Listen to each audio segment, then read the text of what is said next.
being in an unequally yoked relationship is a bad idea either way. So I really don't recommend it. I speak from experience, from a time when I didn't know any better and I wasn't doing any better. I was very much getting into unequally yoked relationships, and as I will explain throughout the course of this episode, being in an unequally yoked relationship will drain you. It will drain you, and it will probably drain the other person as well. The people that you are going to keep in your life, the people that you are inviting in your life, are going to have a very big influence on you. So you need to make sure that you want the same things, that you are in alignment. Maybe not the same things, but they have to be similar. It can't be that you are at 90% and the person that you are in relationship with, when it comes to a specific thing like a value, for example, is at 20% or doesn't hold that value at all.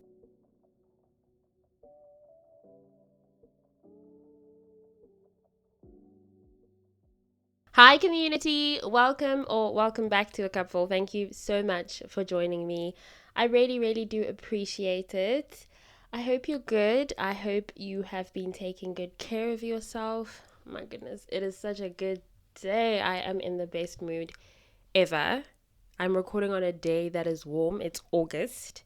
Still winter, still technically winter in South Africa. But we got lucky today, we got blessed, and it's really warm and I'm feeling so good. I've just been feeling good all day. Am I one of those people whose mood is affected by the weather? Yes and no. Yes, because I don't like the cold. And when it's cold, you're not likely going to find me in a bad mood.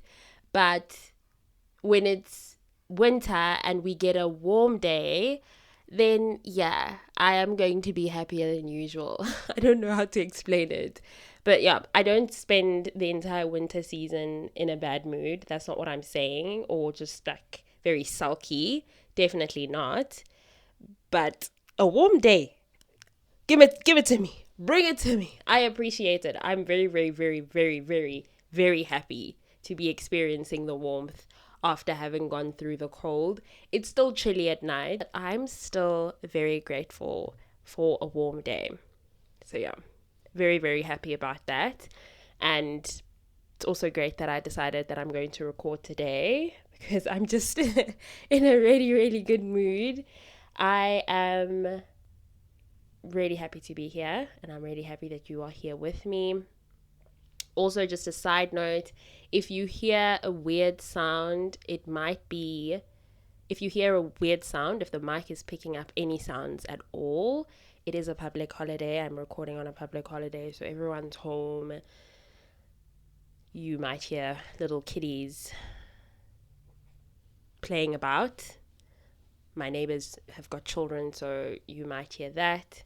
And the washing machine is going off as well because I'm doing the laundry, and I really need to record today if I'm going to meet my deadlines for having my episodes ready and all the other things I need to do. So anyways, yes, if you hear any sounds, that's the reason why. But otherwise, I am really looking forward to today's episode. We are going to be getting into being in unequally yoked relationships, as per the title of this episode, the dangers of it, why you shouldn't be doing it, and why it's just better to make sure that you are in alignment with the people that you are choosing to be in relationship with. I'm going to be speaking from the place of both romantic relationships and platonic relationships. So anything from business partnership to friendship, I don't know. You might even want to take it as far as acquaintanceship. For some people, who you are acquainted with is not that deep because it's not that much of an intimate relationship. But however far you want to take it, you can take it. However close you want to bring it, you can do that. However it's going to apply to you, you apply it in that way. So yeah, we usually speak about unequally yoked in the Christian faith, or being unequally yoked in the Christian faith, because that's where the term comes from. That's the best place to explain it from. But even if you're not somebody that understands it from a faith-based perspective, or you are not Christian, being in an unequally yoked relationship is a bad idea either way. So I really don't recommend it. I speak from experience, from a time when I didn't know any better and I wasn't doing any better. I was very much getting into unequally yoked relationships, and as I will explain throughout the course of this episode, being in an unequally yoked relationship will drain you. It will drain you, and it will probably drain the other person as well. There's just going to be so much friction, and it's just not worth it. Why do that when you can just be with people that you are in alignment with, that you are in agreement with, that you are on the same path with? You know what I'm saying? So, yeah, I really don't recommend it. I don't think that anyone should be doing that, whether you are Christian or not. I also recorded an episode sometime late last year. The title is The Company You Keep. I am going to link it in the show notes so that if you're interested, you could go back and listen to that. This time around, I'm obviously speaking from a faith-based perspective. I am going to be explaining this from more of a faith-based perspective. The research that I did as well is from that perspective as well. But like I said, this is something that is going to apply to everyone, Christian or not. I think that this is something that we should all be applying in our lives. So anyways, in that episode that I mentioned that I'm going to add to the show notes, I really spoke about how important it is to make sure that you are doing your stock taking.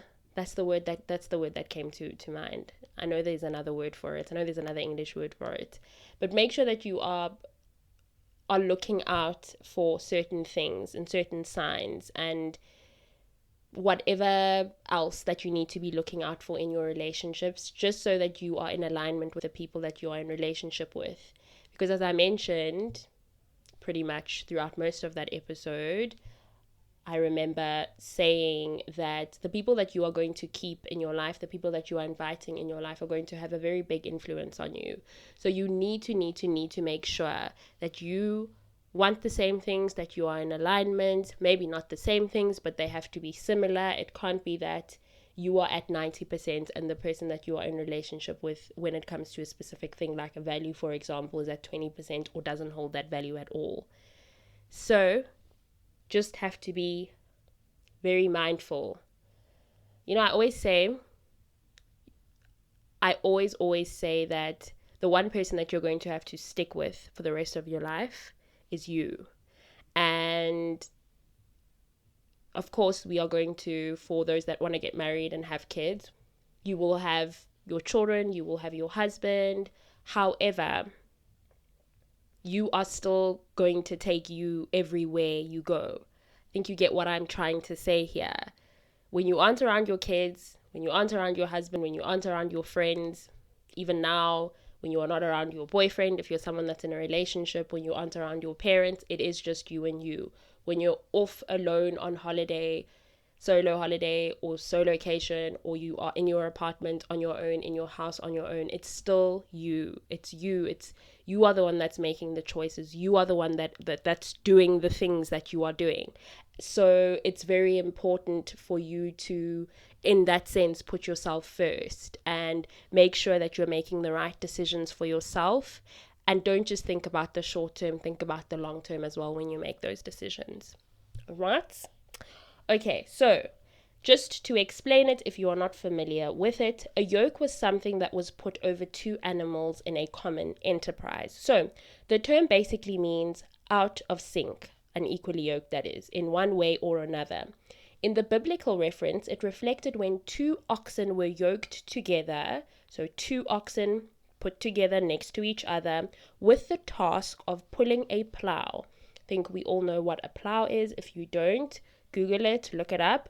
If the oxen were different in size or strength, listen carefully, listen closely. If the oxen were different in size or strength or experience, it would drastically affect their ability to do the hand. The weaker ox would be unable to match the stronger ox, and it would end up causing the stronger ox to literally walk circles around it. Needless to say, not only would they be unable to accomplish the goal, but it would be maddening and even painful to both. So, this is not in any way saying that you cannot come together with a person who is completely different from you in stature, in height, in skin color, in race, in ethnicity, in when it comes to their tribe or their clan. This is not at all saying that. Your friend can be Zulu, you can be Tswana, your friend can be Afrikaans, you can be Xhosa. It really does not matter when it comes to those things.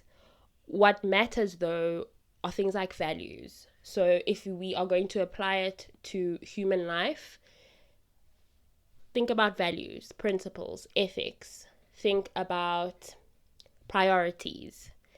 Those are very important things to consider when you get into any kind of relationship with a person. If you are not in alignment with the person that you are in friendship with, or romantic relationship with, or business partnership with, if there is no alignment, if you guys are so far from each other when it comes to certain things, then it's probably not a good idea to get into a relationship with that person. Because as it says here, it's going to make it very difficult to accomplish the goal, and it's going to be maddening and even painful to both. So when you are getting into friendship, for example, with somebody only because of they are pretty, only because of they're pretty, only because of they are handsome, only because of their qualifications or their credentials, only because of they are cool, and you're not looking at other things, then you are putting yourself at a great disadvantage. It's also not a good idea to get into a relationship with people only because of they are funny, only because of you like going to the same places, or because of you believe in spending your money in the same way. For example, let me make an example. I know with me in the past, I didn't have a strong sense of self, and I want to revisit that point just now, but I didn't have a strong sense of self. I wasn't very self-aware. I did not know what I wanted for myself as Tshegetso. Everything from values to social views to political views. I used to live according to what the masses were doing, according to what the group was doing. So I couldn't really tell you what I was looking for in a partner, a boyfriend that is, and future husband. I wouldn't be able to tell you what I'm looking for in a friend. As long as we are vibing, as long as you are a nice person, as long as you are somebody that gets along with everyone, then we'll be just fine, right? So it wasn't just limited to that, but just to exhibit or to paint a picture of where I was with myself. I really just, it was just, if you're a fine person, if you're a nice person, if you're a good person. And I wouldn't even test the goodness of your character, for example. I didn't even consider things like character. I would not test how kind you are over a period of time. It would be if you would comfort me when I'm going through a tough time, then that's fine. You're kind. It's done. It's good. I've decided you're kind. And obviously I'm also not saying, guys, I'm not saying put people through tests and make them go through hoops to prove themselves. Absolutely not. But you do need to identify whether the person that you want to be in relationship with, any kind of relationship, has the character traits that you are looking for, has a solid character, has certain values, shares certain beliefs. Social views are important to consider. Political views are important to consider. It's all really important. And obviously this is for if you are wanting to build a long-term relationship with a person. If you are looking to go the furthest down the road with a person, it's really, really important to consider those kinds of things. I said I wanted to revisit the self-awareness thing, the strong sense of self thing. The best way for you to be able to know what you want in a person, know what kind of a friend you want, know what kind of a boyfriend you want, know what kind of a future husband you want, just to know what kind of a life you want for yourself in the future. You have to know yourself. It definitely does all start with you. And I say that because how are you going to be able to go to the next person and say that this is what I'm looking for in a friendship or in a partnership when you don't even know what you are, when you don't know what you want, you don't know what you want. How are you going to be able to identify those things in somebody else if you don't know that you want those things? You get me? I don't know if I'm making sense, but it's very, very important for you to be able to say, this is who I am.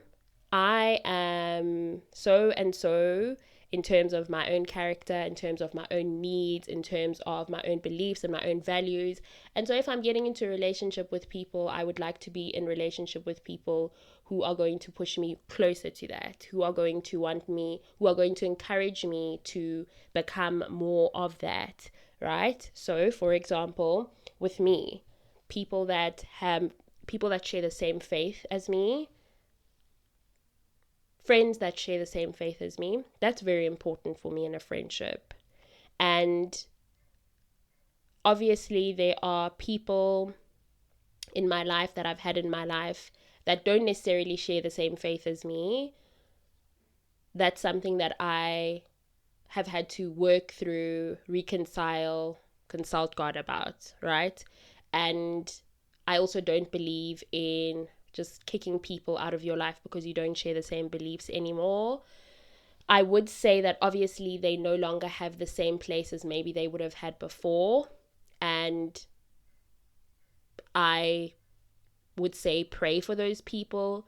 Pray that they would have direction. Pray that they would find stability. Pray that they would find God if they are people that are very, very lost. And like I said, the dynamic will change. If you are somebody who is in relationship with a person, a friend, specifically a friendship, it's obviously going to be very challenging, but you have to consult God.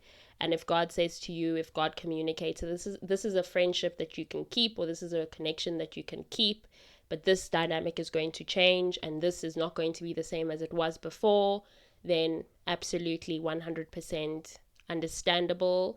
But also, if the Lord speaks to you and says this is not a relationship that you can keep anymore, then yeah, you move away from it. I just don't want to be the person to sit here and say you cut people off, cut everyone off once you have found God, once you have accepted God, once you have given your life to Christ. But I will say be mindful, have discernment. Very, very important thing as well, which I will talk a little bit about as well. Discernment is very important. I always say discernment is important to take with you every day, everywhere in life. Ask God to strengthen your discernment. But especially in this, when you are deciding on things like keeping relationships where you are not sharing the same faith as people or a person, discernment is very, very important. So yes, you need to know yourself. You can't say you want this or you are looking for this when you yourself do not know where you stand with yourself on that specific thing. So self-awareness, building that up and knowing yourself is very, very important. Knowing your needs is very, very important. There's something that I learned through therapy, through doing the inner work, is that it's perfectly fine to want to be in relationship with people who are going to be able to meet your needs. So for example, if you have listened to this podcast for long enough, you will know that I want to say, can I say it confidently? Hold on. I'm an almost recovered people pleaser. And I say I'm an almost recovered people pleaser because I know that it is not something that is to be rushed. It's not something that I want to speak on prematurely, but I am confidently almost at the end of it. I want to say I'm almost at the end. I've almost reached a place where I can say for sure, yeah, I'm definitely not people pleasing anymore. I haven't people pleased in a hot minute. That's all I know.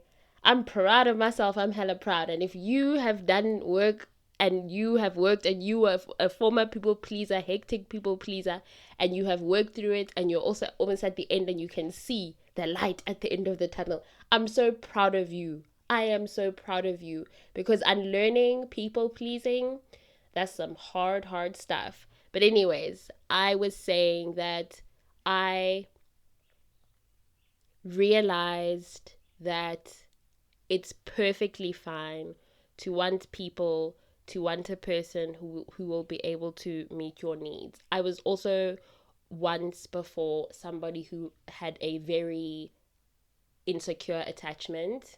So I was a very anxiously attached person. And if you don't know what that is, I've spoken on it in a few episodes. If you go back a few episodes, I can't say which ones exactly, but if you go back, if you ever feel like doing a catch-up session, or if you to just go through a few episodes and listen to some of the episodes that I've recorded, that I've published, I speak about attachment styles and the importance of knowing what your attachment is. So when you are anxiously attached, but also Google will be very helpful. Google is your friend when it comes to that. When you are anxiously attached, you are pretty much someone who, wow, you are people pleasing in your relationships. You are terrified of losing people. When a person pulls away, you lose it. And I'm not saying you start wielding a knife or a gun. Absolutely not. Some people do have those experiences where they can possibly become violent.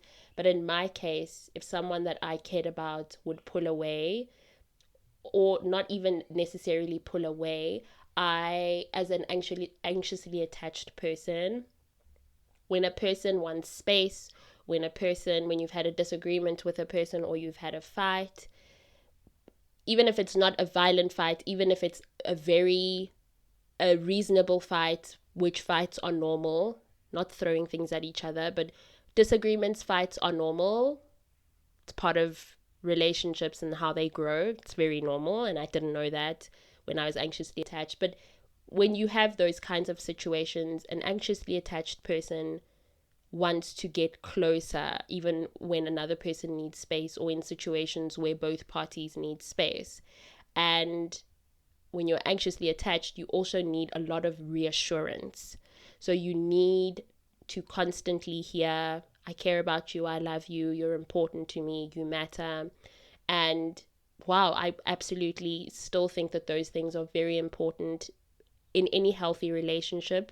Affirming each other is very important. But the issue with anxiously attached people is sometimes they need to hear it all the time.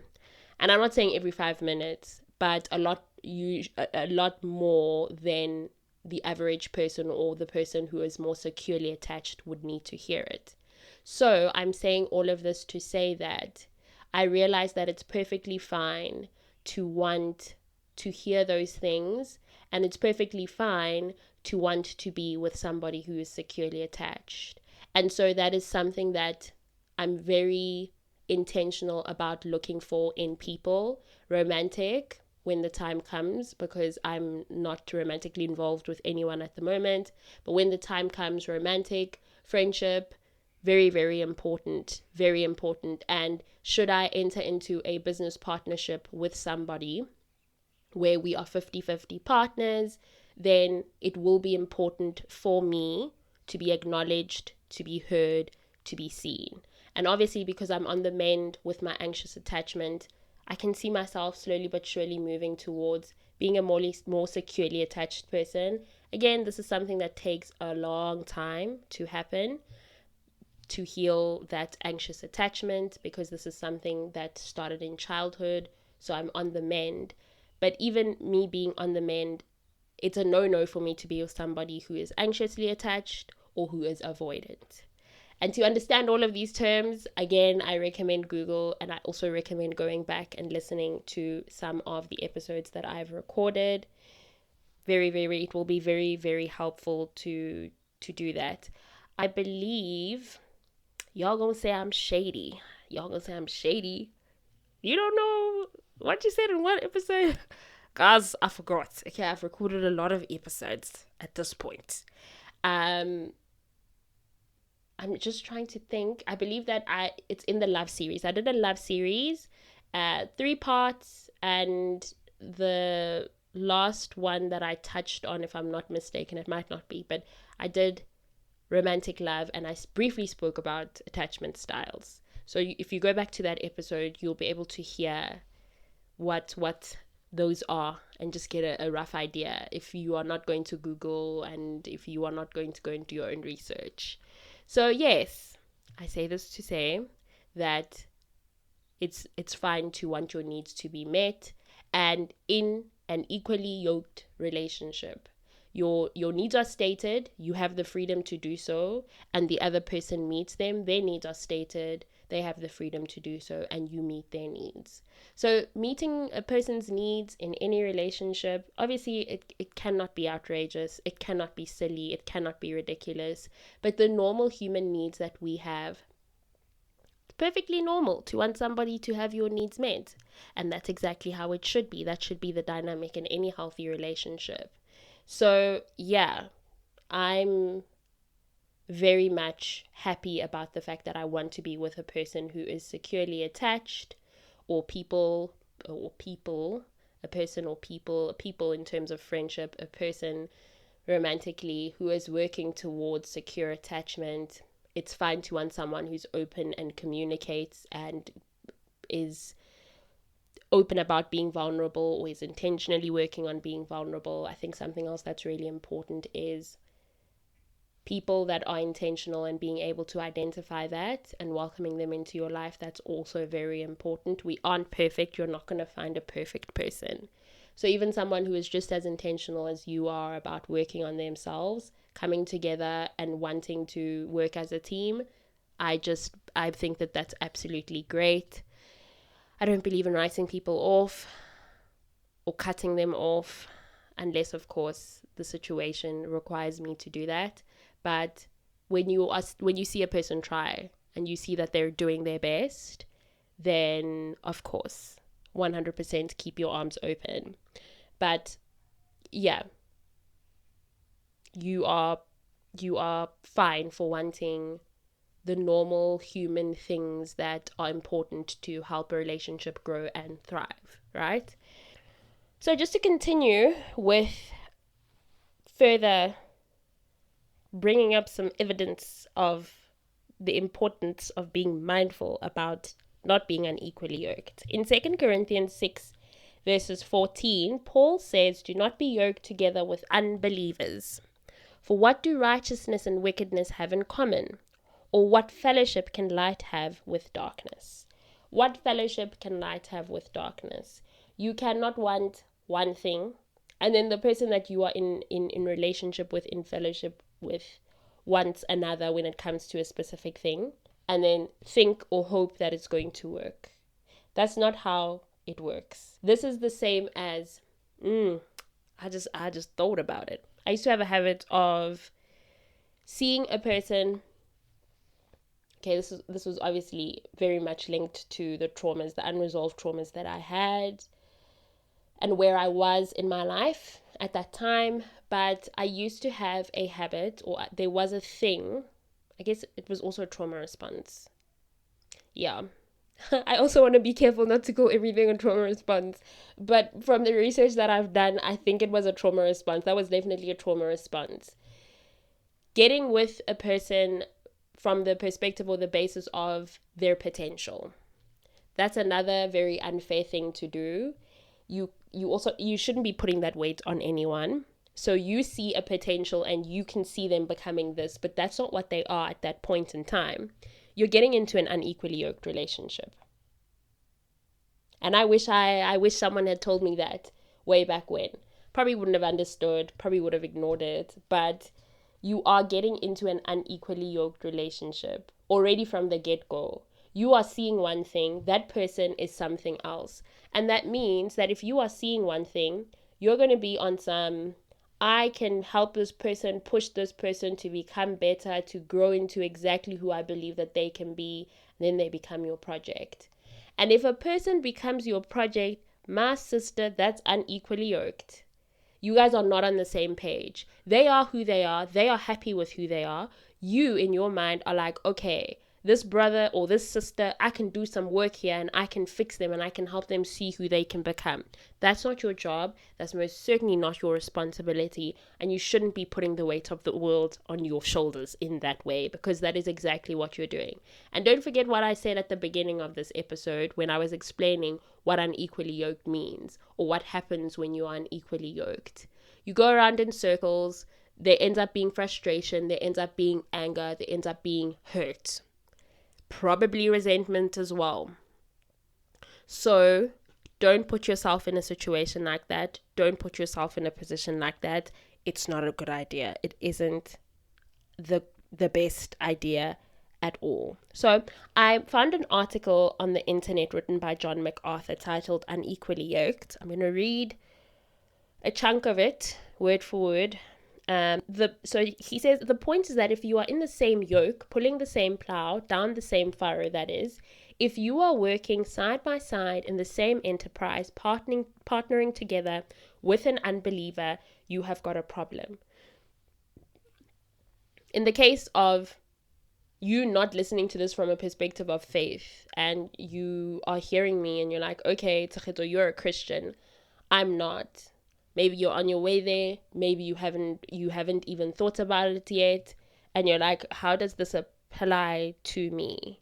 It says here, if you are working side by side in the same enterprise, partnering together with an unbeliever can be somebody who does not share the same core values with you, morals, principles.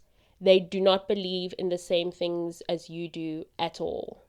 For example, you might be somebody that wants marriage, and the man that you're with or the woman that you're with believes in civil partnership or just cohabiting until the end of time, until you both die.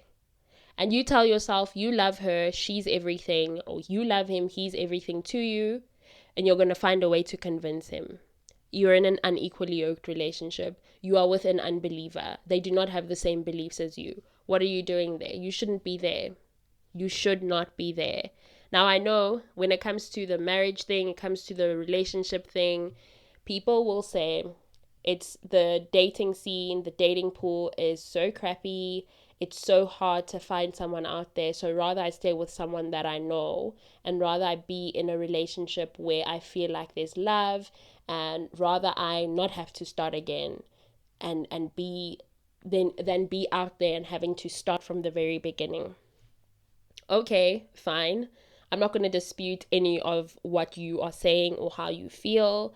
However, you are setting yourself so far back. You are denying yourself an opportunity to experience what you want to, and it exists. Maybe you'll have to wait for a little bit longer. Maybe you'll have to be single a little bit longer. But what you want, there is someone who will be able to give it to you out there. I think you also need to just believe that that is the truth and get yourself out of a situation that is not serving you.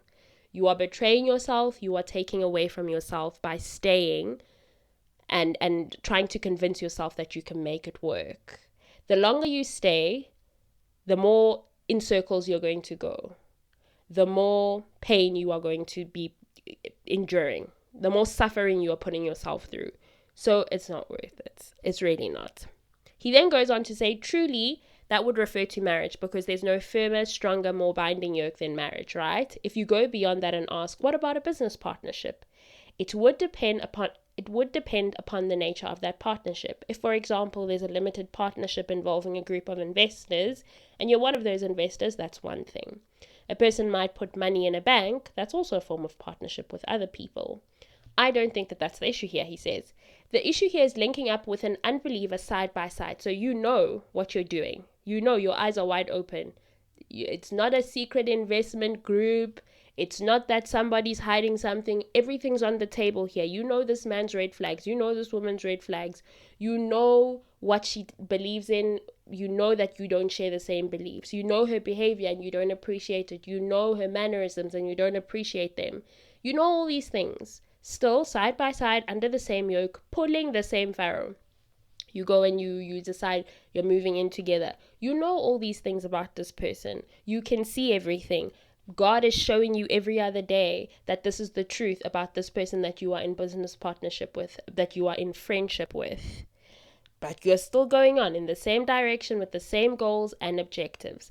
Now, that might mean a partnership in a common business if it is likely that the nature of your partnership will lead to a compromising situation down the road when your worldviews collide. Beyond all that, however, the primary application of 2 Corinthians 6 is with regard to spiritual enterprise.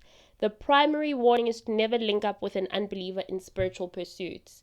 Something else, for example, whilst I acknowledge ancestors, I acknowledge my ancestors, I know that I have ancestors, and I know that they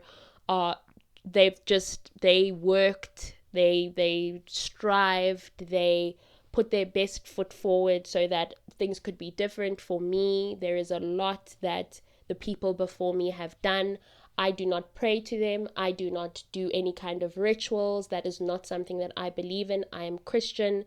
I don't idolize anything. I only have one God, right? So whilst I respect and acknowledge that my ancestors do exist, I don't do any rituals. I don't participate in that kind of thing. And I am not going to be with anyone or around anyone, intentionally around anyone who participates in that. We are not going to be in alignment. We would be unequally yoked, and that's not something that I'm willing to do. Same as people that believe in crystals, zodiac signs, manifestation, and they take part in all of these things, and then you're Christian and you're hoping to pursue a relationship with them, whether it be business, whether it be friendship, whether it be romantic, you are in an unequally yoked relationship. You are in spiritual ties, spiritual pursuits with somebody who is not in alignment with you. And how are you going to manage that? So just be careful, guys. Be careful. There are so many more downsides than there are upsides to being in an unequally yoked relationship. You don't want to end up in a place where you resent a person, or you resent yourself, or you are frustrated and you just do not know what to do when you could have just avoided it. He goes on to say, so the obvious thing, first of all, is to avoid any common spiritual enterprises with an unbeliever, including things like marriage or religion, religious partnerships, and then secondarily to be very careful in other areas of life like business. If you're pulling the same yoke with an unbeliever, because it's inevitable that there will be conflict, since the standard by which you operate is inherently different. So whilst your main goal, your common goal, right, the one thing you guys want to do together is to make money, what happens when you don't agree on the paths to take to make money? You don't want to participate in fraud. You don't believe in paying people less than what they deserve so that you can get to the point that you want to get to quicker. You believe in paying everyone equally and making sure that everyone gets their fair share in whatever business transaction. Your partner doesn't. You're unequally yoked. And at the end of the day, if you carry on down that road, there's going to be conflict. Your worldviews are not the same. Your worldviews are simply not the same. Something else just came to mind that I just got to touch on before I wrap up this episode. I would say remind me, guys, but you're not here to remind me, so I'm just going to have to make a mental note. So, practically speaking, you will have to make the judgment, right? Regarding all of this, regarding getting into relationship with people, discernment is very important as to what a particular partnership involves and whether you can be part of it. Based on, these are the things you need to look at as a Christian: biblical principles, prayer, and godly counsel. The Spirit of God will lead you in that. So, already in 2 Corinthians 6 verse 14, there's a biblical principle. It tells us, Paul said, do not be yoked together with unbelievers. There it is. If you go through the Bible in various other places, it speaks of making sure that you are in alignment with God's will, operating within his will. So, very important to consult your Bible, very important to get down on your knees and pray. Lay down on your bed and pray. Speak to God. And obviously another important thing is to have godly counsel. Have people that share the same faith as you and that will be able to give you the wisdom, to impart the wisdom that you need when it comes to this specific topic or this specific concern, right? So it's extremely important. It's very, very important to make sure that you are speaking to God, you are consulting with him, and to ask him, where to from here? I'm not sure what to do. My flesh wants me to pursue this, but I know that you don't want me to pursue this. So please just guide me, help me. I need you. That's an extremely, extremely important thing to do. That thing that I made a mental note about, I'm just thinking about how it's going to be almost impossible. It is impossible to try and pursue relationship, romantic or platonic business partnership with somebody who, for example, you're not a lustful person. You're not somebody that wants to party all night and drink. You are not somebody who believes in dressing promiscuously.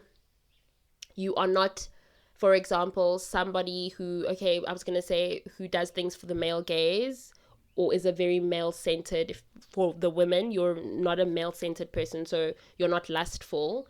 You are not going to be able to maintain a friendship with somebody who is the opposite of that. And I know that we can say that, so some people will say God sat at table, Jesus sat at a table with drunkards and sinners and so forth, but he didn't participate in that lifestyle. And so that's exactly what we must do. Something that is very important for you to remember is that you are not Jesus. I'm not Jesus. And that's why also when we read the Bible, we need to invite God to be with us so that he can help us interpret the Bible.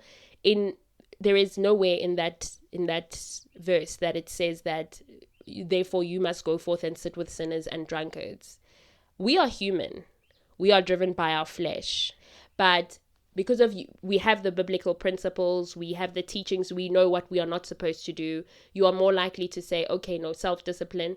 Let's practice fruit of the spirit, self-control here, gentleness, kindness. Come on, be for real. You know, if you do this, you're betraying yourself, you're betraying Christ, right? But at the end of the day, no matter how far out you are in relationship with God, and it's beautiful to be in a relationship with God, you are still a human being, you are still flawed. And it even says in the book of Galatians that we need to be careful. We need to absolutely be careful not to end up being influenced. Do not be influenced by what other people are doing. Speak to them, tell them, listen, come back from that. That's not good for you. But don't go and do what they're doing. And why does it say that? Because we are human. It's just sort of reminding us and telling us that you're human. You aren't Jesus. So for you to say, I can 100%, Jesus did it. I can go dance on a table at a club. I can go dance on a table at a party and wear immodest clothes and just drink and smoke on loop, and God will understand because Jesus did it. Jesus was able to do it. Jesus sat with the sinners. No. For the mere fact that you are doing the things that you are doing, it shows that you are human. It shows that you are more prone to want to feed your flesh. So just be very careful about it. Don't want to call it Jesus did it, so can I. You are in an unequally yoked relationship. Sometimes you are also you're being lukewarm and you are not being set apart as you need to be set apart. Guys, I don't want this to sound like judgment because it's not.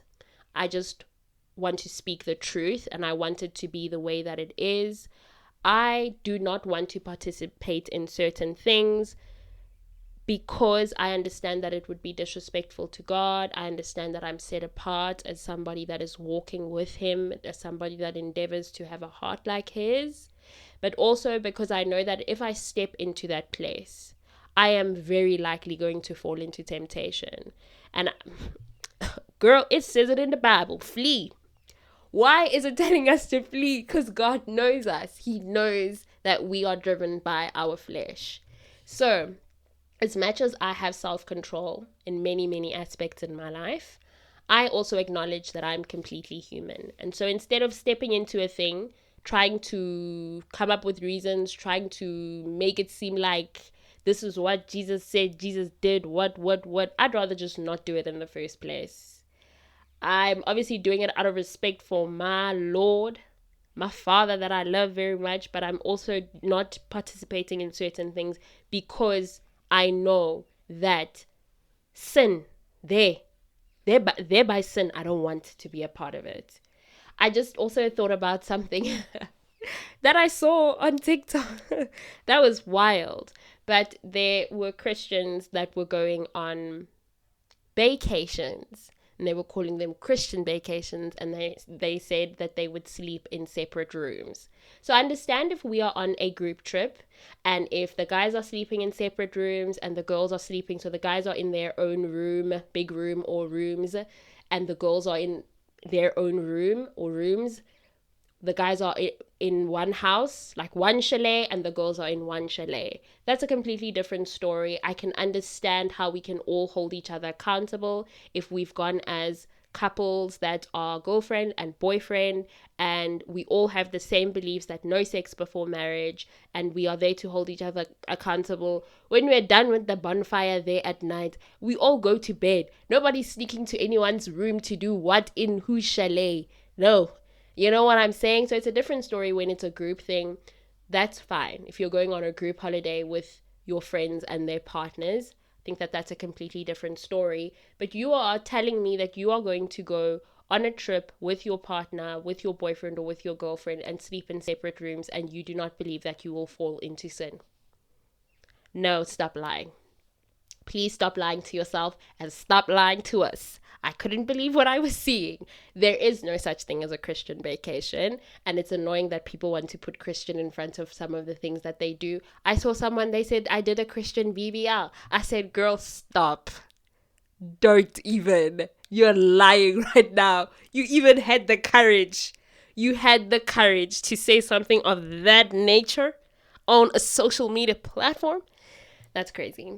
But anyways, stop getting into unequally yoked partnerships, relationships. When you can recognize or spot this sign that this is unequally yokedness, step away from it.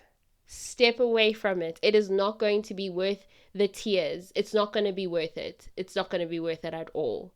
Be careful. Don't want to be in a relationship so bad that you end up with somebody who for their potential, or who, I don't know, you're just under the guise that it will work out some way, somehow. Stay away. Ladies, there's nothing wrong with being single for a minute. There's nothing wrong with waiting. Wait. Rather you wait than get yourself in trouble. The same with friendships. The same with business partnerships. If you are not going in the same direction with the person, leave it alone. It's not a safe thing to do. Don't put yourself in such a compromising position. All right? Right. So just be mindful, guys. Be extremely careful. Be picky when it comes to the people that you are opening yourself up to. Be picky when it comes to what you share and who you share it with. Discernment is extremely important. Sometimes a person is not going to be your friend. They are going to stay an acquaintance, or it's just going to be a person that you have a one-time conversation with. So you shouldn't be sharing your deep, dark, vulnerable secrets with them. Be extremely careful. Be very, very careful. And as I always say, call on the Lord and ask him for discernment. Because we all need that. We all need to be carrying it around with us each and every day of our lives. And do the vetting that you need to do. Know yourself, know what you want, so that you know what to look for in other people, and so that you don't end up in a situation, this is again where discernment comes in, so that you don't end up in a situation where you saw a person and you saw them performing and you saw that as who they are. Give a person a chance through conversation, through spending time, for you to get to know them. Give yourself a chance, take things slow, don't want to try and latch onto everyone and be desperate for friendship or be desperate for a romantic relationship. Right? Alrighty. Thank you so much for joining me. I really appreciate it. This is definitely where we are ending this week's episode. This was so good to record. I had a good time. I don't know if it's picking up on the mic, but if you can hear it, then the birds were also part of this episode. They are back. They have not been part of the episodes throughout winter because it's obviously been cold. Back. Today was a warm day. They're back. In some of the episodes, if you have listened to this podcast, you will know that we have birds in the episodes featuring, sharing, chatting as well, sharing their 2 cents as well. If you want to put anyone on, if you think that they would enjoy this podcast, please let them know that they can listen to A Cupful on all listening platforms, on all platforms where you find your podcast, Spotify, Apple Podcasts, and now YouTube and YouTube Music. I am so happy that the podcast is on there. You can find it on there. On YouTube at the moment, they are only visuals. On YouTube at the moment, it's only audio. It's audio only. Eventually, I really do hope to do visuals. I really do hope so. But for the meantime, if you're someone that enjoys listening to anything on YouTube, then you will be able to find A Cupful on there. Also, please subscribe. I'm going to be that person now. Every week, it's going to be me. Please subscribe to the A Cupful YouTube channel. Please, please, please. Watch on that side. Let your people know and tell them to tell their people that they can find the podcast on YouTube. The handle is in the show notes. I've definitely added it, but it is at A Cupful with Tsegeto M. So yeah, I just think you just type in A Cupful on YouTube and you'll be able to find it. A Cupful is also on TikTok. The handle is at A Cupful Pod. And if you want to just, keep up with the snippets of episodes, then you can head on over that side if you're into that kind of short form content. Have a lovely remainder of this week. Rest when you need to, work when you need to. Be good to yourself and be good to other people. Be very intentional about the people that you allow into your life, that you open yourself up to. And most importantly, keep doing the things that fill your cup.